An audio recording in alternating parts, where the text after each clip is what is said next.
तो हम रिलायंस इंडस्ट्रीज के रिजल्ट्स पर रिएक्ट कर रहे हैं।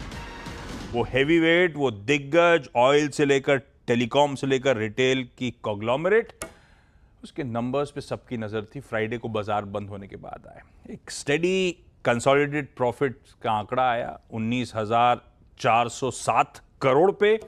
और segment wise oil and gas, क्योंकि KG-D6 से CBM ब्लॉक से हायर प्रोडक्शन था तो उस धंधे ने अच्छा करा।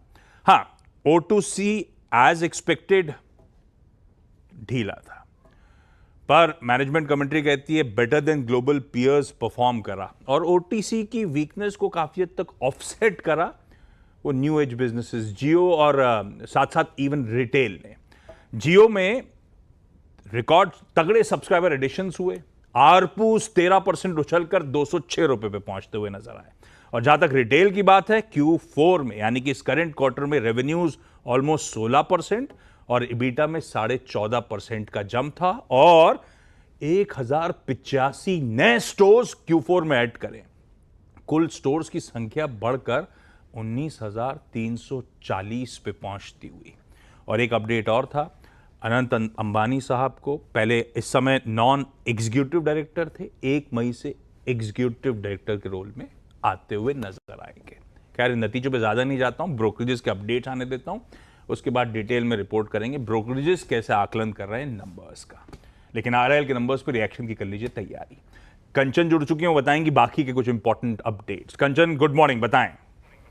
जी गुड मॉर्निंग। शुरुआत करते हैं टाटा टेक्नोलॉजीज के साथ। यहाँ पे नंबर्स हमें मिक्स बैग देखने को मिली है। देखिए, अगर नेट प्रॉफिट की बात करी जाए तो करीब 20% का यहाँ पे उछाल देखने को मिला है, बट रेवेन्यू फ्रंट पे ये फ्लैटर साइड पे रहा है। अगर कंपनी के ऑपरेशनल नंबर्स देखे जाए तो यहाँ पे भी थोड़ा सा प्रेशर जो है वो बाउंड अप होता हुआ दिखाई दिया है, यानी कि EBITDA 2.7% डाउन है और जो मार्जिन है वो 18.2% पे रिपोर्ट किए गए हैं। हालांकि हमने देखा है कि ग्लोबली जो EV की डिमांड है वो स्लो डाउन हुई है, जिसका असर हमें टाटा टेक्नोलॉजीज पे आते हुए दिखाई दिया है।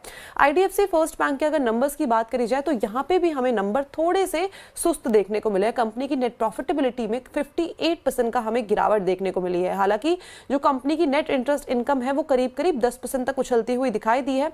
अब जो हमें प्रॉफिटेबिलिटी में थोड़ा सा यहाँ पे प्रेशर आता हुआ दिखाई दिया है, बेसिकली उसके पीछे का जो रीजन है वो हमें जो प्रोविजन यहाँ पे बढ़ते हुए दिखाई दिए हैं, और जो प्रोविजन बढ़े हैं उसके पीछे का कारण है जो इनका मैक्रो फाइनेंस पोर्टफोलियो है उसमें एक स्ट्रेस आता हुआ दिखाई दिया है, जिसके चलते जो कंपनी के ग्रॉस NPA हैं और जो कंपनी की नेट NPA हैं वो हमें फ्लैटर साइड में देखने को मिले हैं।